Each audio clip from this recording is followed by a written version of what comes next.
우리가 8월 시작하면서 이제 벌써 이제 오늘이 넷째 주고요. 다음 주가 다섯째 주인데 8월, 9월 이 두 달간은 이제 제가 설교할 때는 하나님 나라를 선사하신 그 예수가 어떤 분이냐에 초점을 맞춰서 좀 마태복음을 중심으로 말씀을 나눠보고 있어요. 예, 이 예수가 누구냐라는 질문 혹시 들어보신 적 있으십니까? 예수가 누구냐? 예, 제가 제목으로 이렇게 딱 달긴 했지만 이렇게 일상의 영역에서 뭐 다른 그리스도인들한테 예수가 도대체 누구야? 뭐 이런 얘기 한번 들어보신 적이 있어요? 이게 굉장히 중요한 이슈거든요. 근데 참 아이러니하게도 신앙생활을 오래 하신 분들한테는 식상하고요. 별로 새로울 것이 아니라고 생각해서 그런지 많이 다뤄지지도 않고 중요하게 여기지도 않습니다. 교회 안에서 오히려 우리가 예수를 믿는 종교임에도 불구하고 예수에 대해서 나누고 예수는 어떤 분인지에 대해서 하고 뭐 이런 것들이 그렇게 많지가 않아요. 왜 그럴까라고 고민해봤는데 저 나름의 판단으로는 아닐 수도 있고요. 나름의 다른 이유가 있을 수도 있습니다. 너무 많이 들어서 그렇죠. 너무 많이 들어요. 근데 사실 너무 중요한 얘기니까 계속 들어야 되는 건 맞는 얘기인데, 근데 명확한 안경과 가치관과 프리즘을 딱 가지고 말씀을 보게 하는 게 아니라 설교에서 예수가 누군지를 계속 들어요. 그러니까 그러다 보니까 그냥 말씀을 듣는 분들이 이제 어떤 실수를 보통 하게 되냐면, 난 예수에 대해서 굉장히 많이 안다고 생각을 많이 합니다. 그래서 교회에서 늘 듣고 뭐 늘 배우고 막 어린이부터 배우면 뭐 공부 시간에 엄청 많이 듣잖아요. 그러다 보니까 오히려 내가 예수에 대해서 많이 안다, 나 다 안다 이렇게 생각하세요. 우리 주변에 보면 교회 안 다니는데 나 미션 스쿨 다녔어, 나 예수에 대해서 잘 알아, 뭐 이런 분들 있잖아요. 그분들은 3년 동안 체프 시간에 맨날 예수에 대해서 들으니까 그 체프 시간에 뭐 수많은 목사님들이 와서 복음 설교를 얼마나 많이 했겠어요. 그러다 보니까 나 많이 알아, 다 알아 라고 생각한다고 하는 거죠. 근데 우리가 저희 교회에서 계속 주목해서 말하고 있는 게 뭐였죠? 아는 것과 그렇게 사는 것은 다르다는 거잖아요. 예, 그리고 안다면 사는 게 당연하다. 그런데 그렇게 안 살면 알지 못하는 거다. 아주 간단하게 말하면 그거예요. 그런 점에서 한국의 교회는요, 예수를 잘 알지 못합니다. 저도 그래요. 저도 지금 뭐 벌써 목회만 벌써 몇 년을 했고 신학 공부한 것까지 쭉 따지면 엄청 오랜 시간 동안 성경을 보지만 예수에 대해서 누군가 물어보면 자신이 없어요. 좀 자신이 없습니다. 그런데 그럼에도 그렇게 해서 자신이 없는 거랑 사실은 예수에 대해서 내가 나 너무 많이 알아 라고 얘기하지만 실제로 써서 자신 없는 건 좀 다른 의미겠죠. 그런데 그런 것에 대해서 사실 우리가 그냥 혼용해서, 그리고 내가 생각하는 예수의 이미지가 그게 전부라고 생각하는 또 왜곡된 상이 있거든요. 그건 조금 이따 알려드릴게요. 우리를 뭐라고 표현하냐면 우리를 그리스도인이라고 하잖아요. 그리스도인은 다른 말로 하면 예수를 따르는 사람이죠. 예수를 따른다는 건 지난 시간에 말씀대로 하면 제자가 되는 사람, 제자로 살아가는 사람인데요. 그러면 제자라면 스승에 대해서 더 많이 아는 것 당연하죠. 그런데 너무 익숙하기 때문에 오히려 중요하게 여기지 않고 있는 현실 속에서 우리가 살아가고 있다는 겁니다. 그런데 잘 생각해 보면요, 그동안 여러분들도 한번 생각해 보세요. 내가 생각해 왔던 예수에 가졌던 지식, 예수에 대해 내가 알고 있고 가졌던 지식은요, 대부분요 한쪽으로 치우쳐온 경향이 있습니다. 무슨 얘기냐면요, 예수님의 어떤 분인가에 집중되어 있기보다는 예수 자체가에 관심을 갖기보다는 예수가 나에게 무엇을 해줄 수 있느냐에 관심을 갖고 예수를 바라보고 정의 내렸기 때문에 사실은 그렇게 많이 들어도 잘 모른다고 말씀드리는 거예요. 그러니까 우리에게 무엇을 해줄 수 있느냐에만 관심을 갖고 집중했고요. 예수라는 존재 자체는 큰 관심을 갖지 않고 있다는 것이죠. 그러니까 막 성지순례 가면 다 놀라시잖아요. 저도 성지순례 가서 조금 놀랐는데 이게 이렇게 틀렸어? 막 이렇게. 왜 그러냐면 자기가 어렸을 때부터 들었던 그 왜곡된 상이 있고요. 그리고 저희가 어린 시절만 해도 그런 뭐 성경적 고증이 전혀 안 된 뭐 애니메이션이라든지 뭐 그런 것들 우리가 보면서 자라왔기 때문에 막 다 아랍인인데 예수님은 백색이잖아요. 막 이런 왜곡된 이미지상을 가지고 우리가 계속 성경을 읽어오고 그 상으로 갇혀 있었기 때문에 잘 모르거든요. 그런 점에서 내 한쪽으로 치우쳤는데 어느 쪽으로 치우쳤냐? 대체로 우리가 알고 있는 예수님의 모습은 나의 필요와 관련된 것으로 이렇게 정리가 됩니다. 예수님은 나의 필요를 채워주시고 나의 아픔을 치료해 주시고 나의 길을 인도해 주시는 분, 약한 나를 강하게 해주시는 분이고 나의 인생의 싸움에서 이길 수 있는 힘을 주시는 분이라고만 생각하는 거죠. 제가 말한 거에서 다 맞는 말인데 하나만 틀렸어요. 만 생각하는 거. 예, 그런다는 겁니다. 결국 나의 필요로부터 출발해서 나를 중심으로 예수를 이해해 왔다는 거예요. 그리고 이러한 중심적인 사고를 확장해서 예수님에 대한 어떻게 보면 지식들을 막 쌓아갑니다. 예를 들어 볼까요? 우리는 예수님은 어떤 분이냐라고 고백하면 무엇이든지 다 아신다, 전지하시고 다 할 수 있는 전능하신 완전하신 분이라고 믿죠. 당연한 사실입니다. 제가 그거 부정하는 거 아니에요. 그런데 어떤 점에서 우리가 왜 그렇게 믿느냐라고 우리의 속을 파보면 그렇게 믿어야지만 내 문제를 해결해 줄 수 있는 분이니까 믿는 거예요. 이해되시나요? 내가 예수를 왜 믿냐? 나의 문제를 해결해 줄 수 있는 분이니까. 그리고 그분은 전지하고 전능하신 분이어야만 하니까. 그래야 내 문제를 해결해 줄 수 있는 분이니까 믿는 게 되는 거죠. 예. 그 예수가 만일 그런 분이 아니라면 내가 예수를 믿을 이유가 없어져 버리니까 그렇게 믿는 거 당연한 겁니다. 예. 그런데요, 예수님에 대한 이러한 지식은 성경을 연구해서 내가 깨달아서 알게 된 결과가 아니라 내 상식적인 기대를 예수님한테 더 씌웠기 때문에 내가 이렇게 상식적으로 생각했던 지금 이 문제는 예수님만 해결해 줄 수 있어 라는 상식적인 기대를 가지고 예수를 더 씌우니까 그분은 완전해, 이렇게 형성이 된다는 거예요. 지식의 체계가. 예를 들어 볼까요? 어린아이의 경우에는 누가 짱이죠? 아빠가 짱이잖아요. 우리 아빠 짱이라고 생각합니다. 우리 아빠 최고라고 생각해요. 왜요? 우리 아빠는 무엇이든지 다 할 수 있고 모르는 것이 없고 어떤 문제든지 다 해결할 수 있다고 생각합니다. 왜 그렇게 생각할까요? 아이들은요, 자기의 경험에 자기의 관심 범위 내에 있는 아빠만 알기 때문이에요. 그렇죠? 어렸을 때는 엄마가 제일 미인이잖아요. 엄마 최고잖아요. 그런데 왜 그럴까요? 내가 갖고 있고 사랑받고 있는 내 관심 범위 안에 있는 분들이 그 범위 안에서만 생각하기 때문이잖아요. 근데 조금만 지나서 중학교 딱 올라가기 시작하면 어떻게 되죠?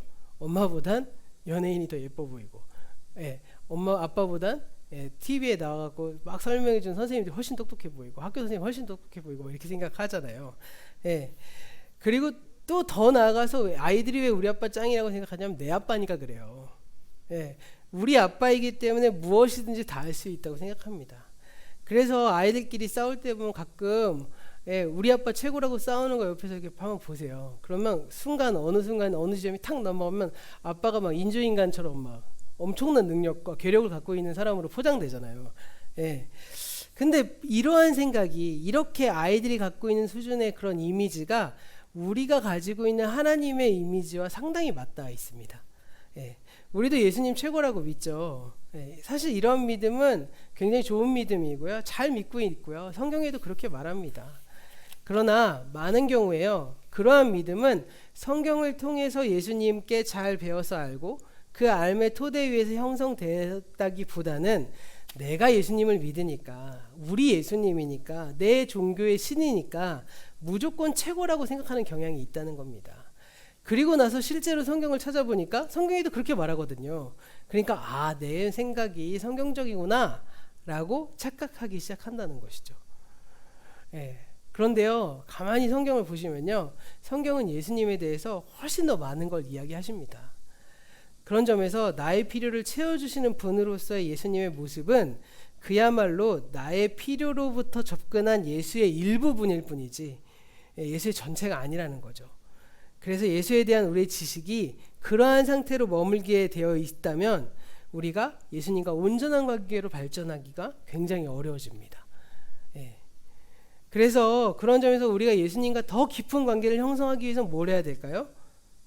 우리가 예수에 대해서 알아가는 것이 계속적으로 깊어져야 되는 거죠. 우리가 먹은 나이테만큼의 성경적인 어떤 이해도가 있어야 된다고 말씀하잖아요. 근데 그 말은 틀린 말이 절대 아니라고 저는 생각합니다. 내가 살아온 삶의 경험만큼의 성경적 지식이 쌓이고 있는지 한번 생각해 보실 필요가 있어요.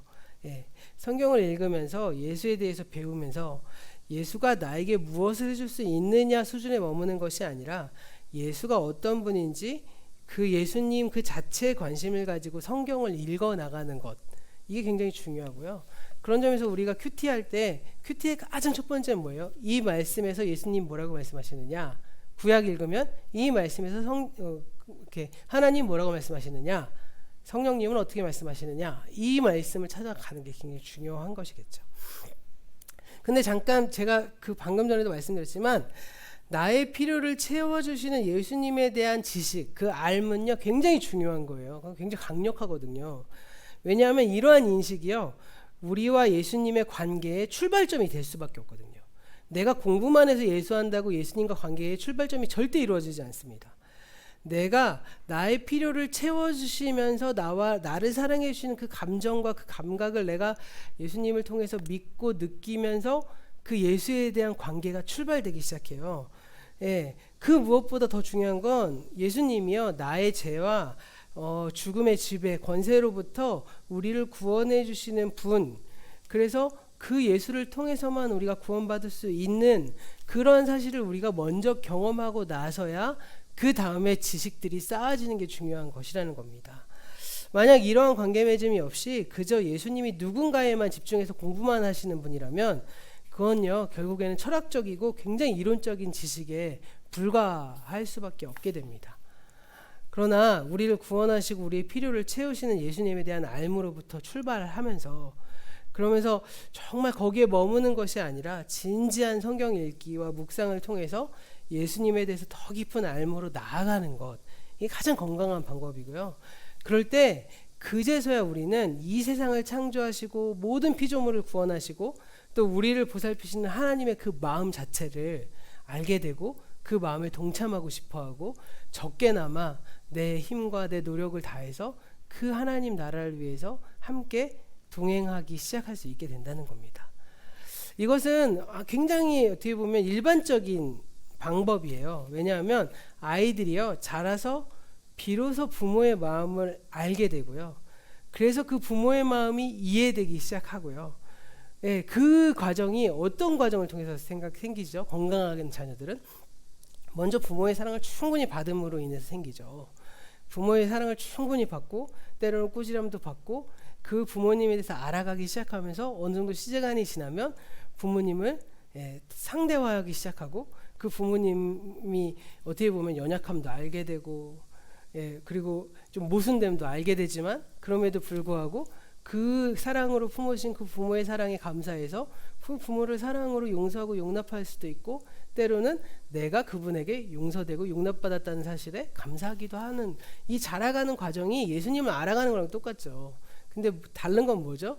예수님이 완전하신 분이니까 예수님에 대한 어떤 그런 연약하고 부족하신 분은 복음서에서 인간으로 오신 예수에 대해서 우리가 집중할 때 발견하게 되기 시작하는 거잖아요. 그러니까 우리가 뭐 경험을 통해서 예수님의 연약함을 경험했다? 그거는 거의 있을 수 없는 일이겠죠. 그런 어떠한 상대적 차이는 있지만 그렇게 형성돼서 자라가는 것과 우리가 예수와 관계 맺어서 점점 자라가는 것과는 굉장히 어떻게 보면 상이하다고 볼 수 있습니다. 그래서 어떻게 보면 그런 성경을 통해서 예수님의 마음, 하나님의 마음을 이해하고 그 예수님의 마음으로 나 자신을 이해하고 또 그 마음으로 나에게 주어진 일들을 감당하기 시작하고 또 이렇게 우리 자신을 하나님의 큰 뜻에 일치시키고 나의 삶은 그 큰 주님의 섭리 가운데서 바라볼 수 있게 되어가는 과정들이 어떻게 보면 이 두 가지 모두가 다 나의 필요를 채우시는 하나님과의 관계로부터 시작해서 그 다음에 예수님에 대한 진지함 그리고 예수님을 알아가고 사랑해가는 과정이 더욱더 풍성해지는 것으로 나아갈 때 가능해진다라는 것입니다. 그런 점에서 우리가 이렇게 예수님이 누구인지 알기 위해서 집중해야 될 성경이 다 중요하지만 유독 집중해야 될 말씀은 복음서겠죠.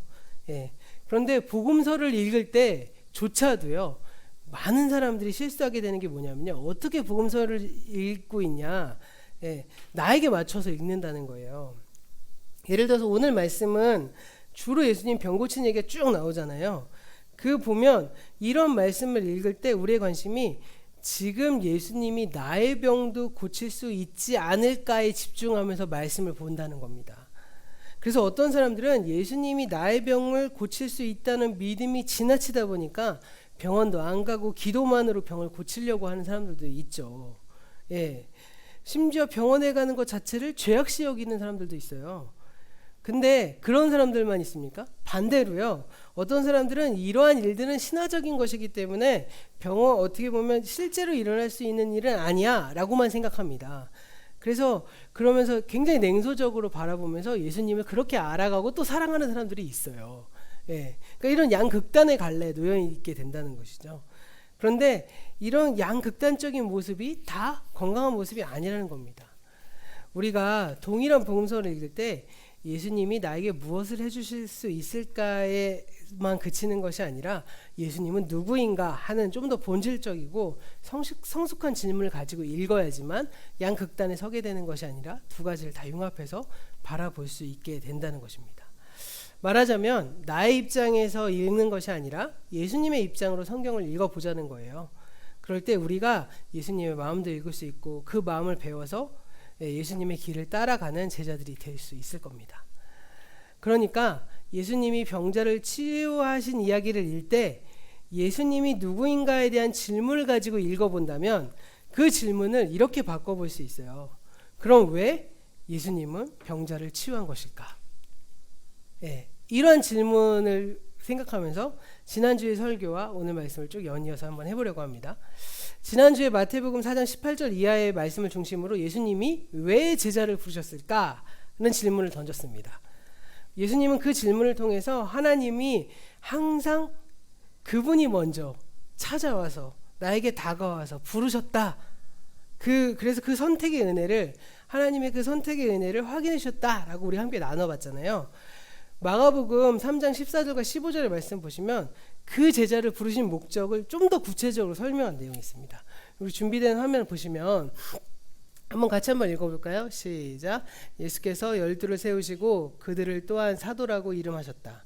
이것은 예수께서 그들을 자기와 함께 있게 하시고 또 그들을 내보내셔서 말씀을 전파하게 하시며 귀신을 쫓아내는 권능을 가지게 하시려는 것이었다. 네, 여기 보면 제자를 보내신 이유가 세 가지예요. 세 가지는 나오는데 먼저 그들을 예수와 함께 있게 하시고 자기와 함께 있게 하시고 그리고 또 뭐예요? 내보내서 말씀을 전파하게 하시고 두 번째죠. 세 번째 뭐예요?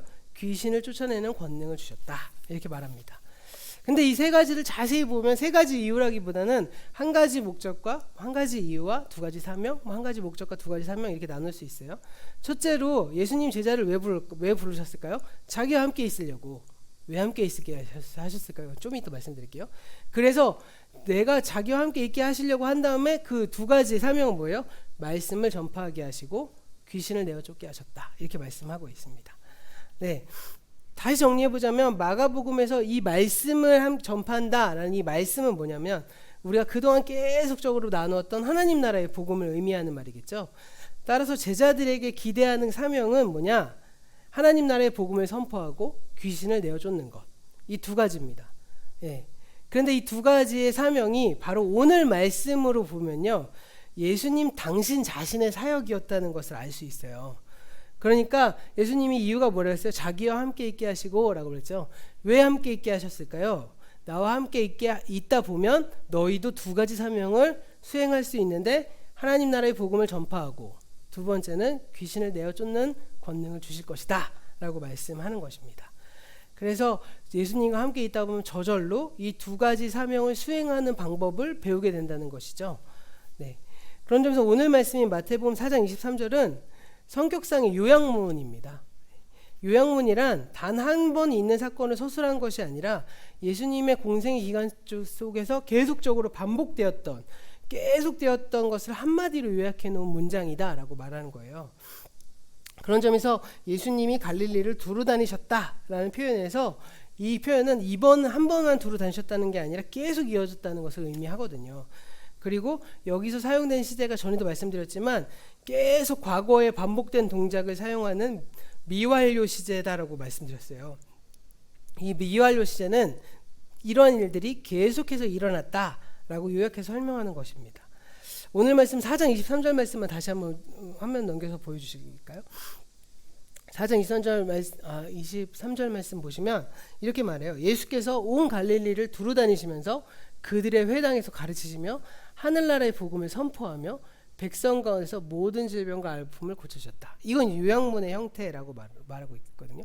그런데 그 뒤에 9장 35절 말씀 보면 동일한 말씀이 나와요.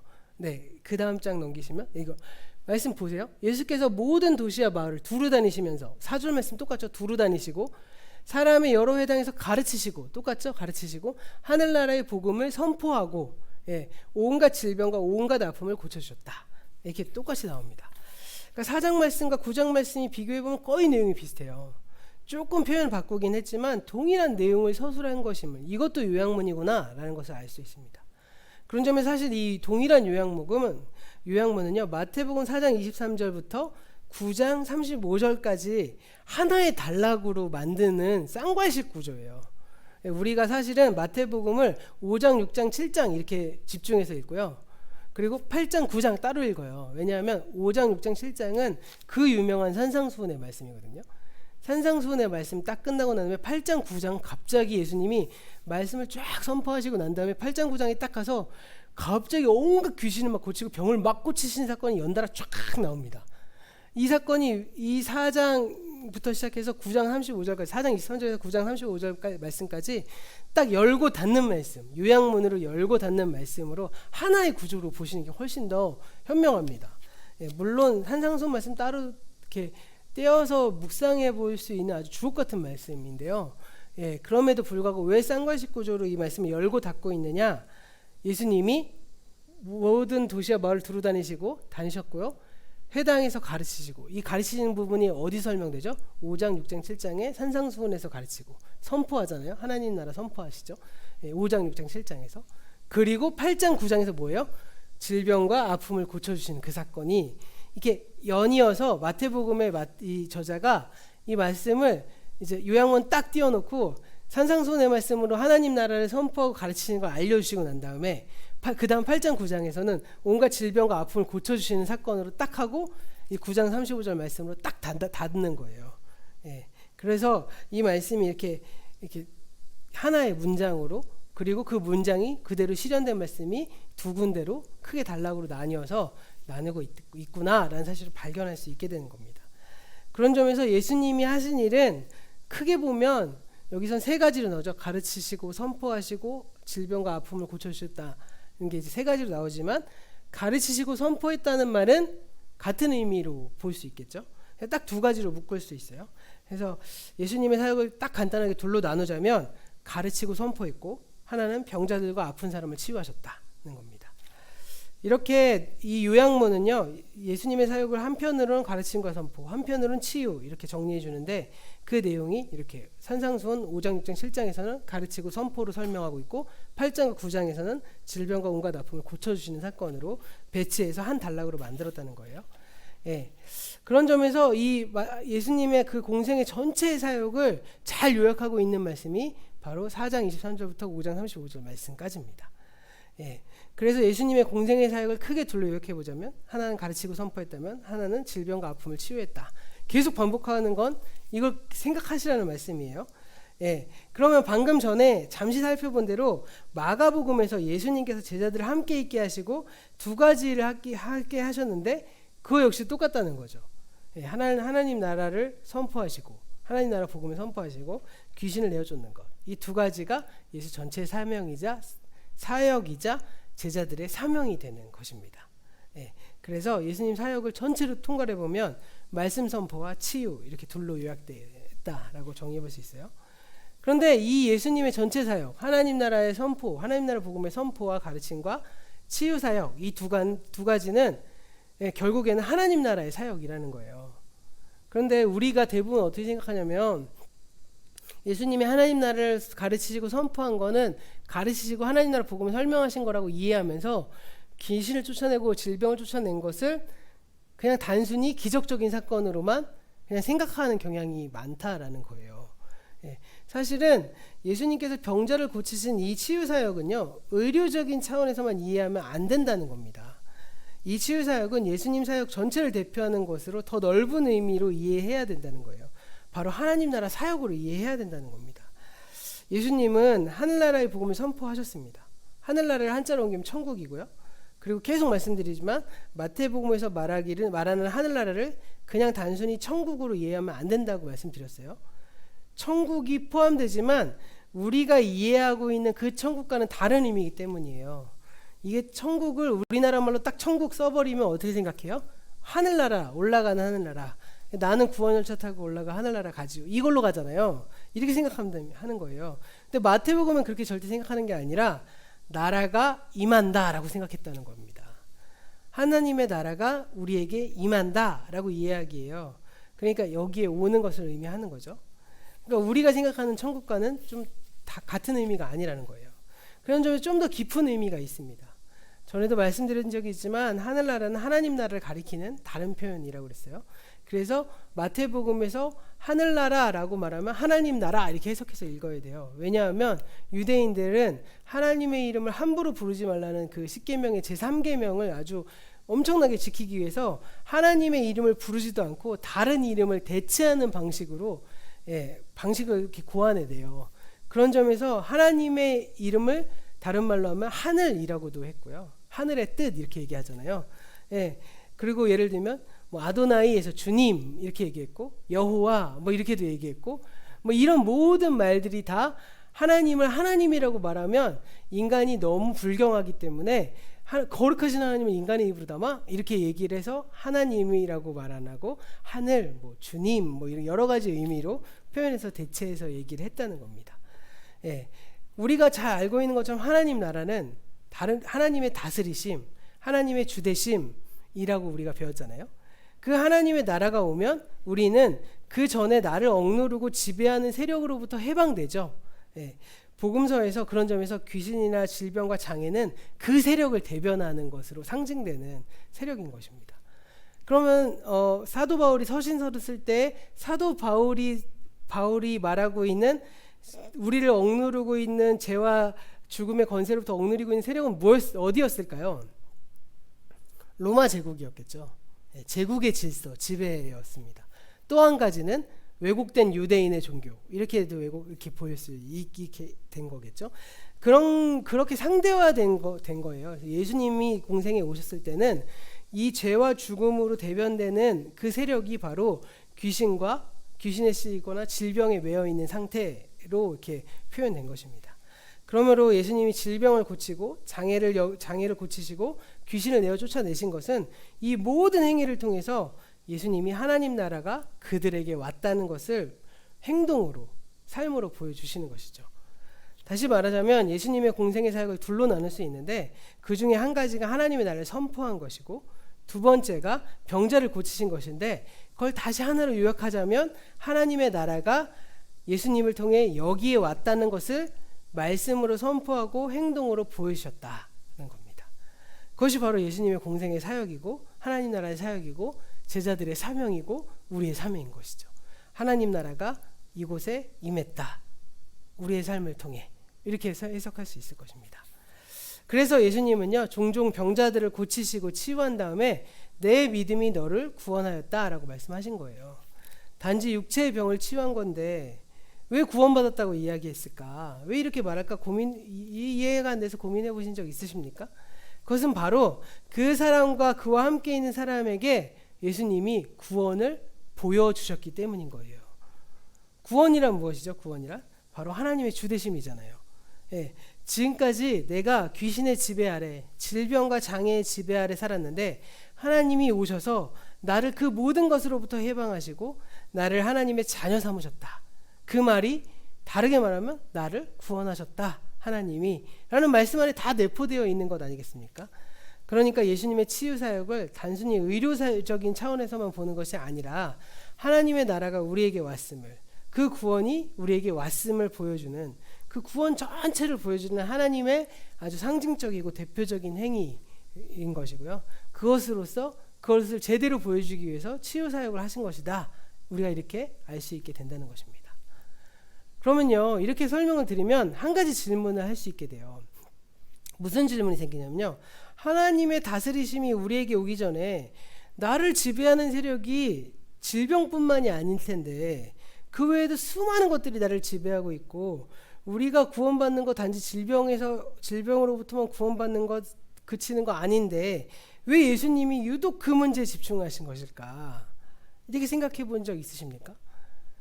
저는 막 그 예수님이 오히려 그 가이사의 것은 가이사에게 주라 막 이렇게 얘기할 때 보면 아니 이 문제도 심각한 문제인데 왜 이 문제는 치유하지 않으시고 왜 병 고치는 거에만 집중하셨지? 뭐 이런 생각 해본 적이 있었거든요. 근데 그것은 왜 그러냐면요. 우리가 가지고 있는 삶의 인식과 2000년 전 예수님이 이 땅에 오셨을 때 인식의 수준이 좀 다르기 때문입니다. 왜냐하면요. 우리는요. 질병하면 그렇게 무섭게 여기지 않아요. 요즘에 엄청 무서워졌잖아요. 코로나 때문에.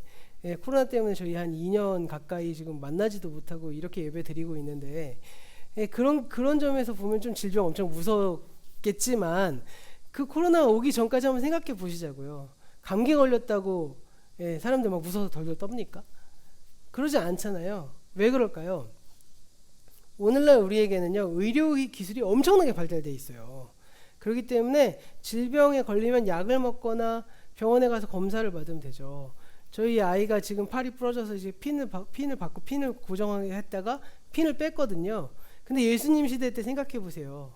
수술을 해서 뼈를 빼갖고 뼈를 원래 제자리로 어떻게 둘 수 있습니까? 뼈가 한번 부러지고 난 다음에 그 뼈가 한쪽으로 아물어서 다행히도 팔이 움직일 수 있으면 감사한 거지. 그러지 않으면 한쪽 팔 계속 못 쓰는 상태로 사는 거잖아요. 예, 의료의 기술이 발달되지 않았기 때문에 당시의 상황과 우리의 상황은 전혀 다른 상황인 것입니다. 그런 점에서 예수님 시대의 눈으로 그 상황을 좀 지켜보실 필요가 있어요. 예, 옛날에는 의사가 아니라 마술사였죠. 예, 마술사들이 하는 것은 주술행위죠. 의료행위가 아니라 과학적인 의료행위를 하지 않았다는 겁니다. 의술이 발달하지 않은 삶을 살아가다 보니까 생활 환경과 영양 상태도 좋지 않고요. 의사가 많지 않지만 있다고 하더라도 제대로 고친다고 하더라도 비용 자체가 만만치 않았겠죠. 그러다 보니까 오늘날 아주 간단하게 해결할 수 있는 병들도 치유하지 못하고 계속 몸에 달고 살다 보니까 자연스럽게 중병으로 발전하기 시작했을 겁니다. 그래서 별것도 아닌 병이 죽을 병으로 점점 예, 이렇게 확산되어 가는 경우들도 많았을 겁니다. 패스트라는 질병이 있잖아요. 우리 코로나가 오기 전에 가장 끔찍한 패스트. 이 패스트가 어떻게 종식됐는지 아세요? 뭐 때문에? 패스트가 종식되는 건 다른 수많은 것들이 있겠지만 가장 중요한 건 비누의 개발이었다고 해요. 예, 비누를 손에서 손을 닦고 나니까 사람들이 엄청 위생적이 돼서 패스트가 물러갔다고 하더라고요. 예, 오늘 우리에게도 사실은 이 코로나로 인해서 이 마스크의 중요성을 얼마나 우리 강조하기 시작했을 거예요. 제 생각에는 한 20-30년 지나지 않아서 밖에 다닐 때는 사람들 다 이렇게 관으로 이렇게 투구 같은 거 쓰고 다니지 않을까요? 예? 그렇게 위생적인 부분에서 심각하게 우리가 이렇게 민감하게 받아들이잖아요. 어떤 기사 보니까 작년쯤에 LG인가 어디서는 거의 상용화됐다 그러던데 이렇게 해서 공기청정기 달려 있고 뭐 이렇게. 근데 저는 어떻게 보면 계속 이대로 가다간 사람들 그렇게 될 것 같거든요. 예. 어떻게 보면 근데 옛날 예수님 시대 때는 얼마나 심각했을까요? 예. 그 시대 사람들에게 질병이란 엄청나게 심각한 문제였습니다. 죽음과 삶의 경계선을 오가게 되는 문제였습니다. 그래서 예수님께서 그 문제에 개입하신 것이죠. 예수님이 고쳐주시지 않으면 달리 방법이 없었기 때문에 그런 거예요. 예수님 무슨 뭐 의사들의 밥줄을 끊으려 하신 것 아닙니다. 의사를 부르려고 해도 의사가 없고 의사가 와도 해결하지 못하는 질병이 태반이었기 때문에 예수님께서 개입하시지 않으면 안 되었다는 것이죠.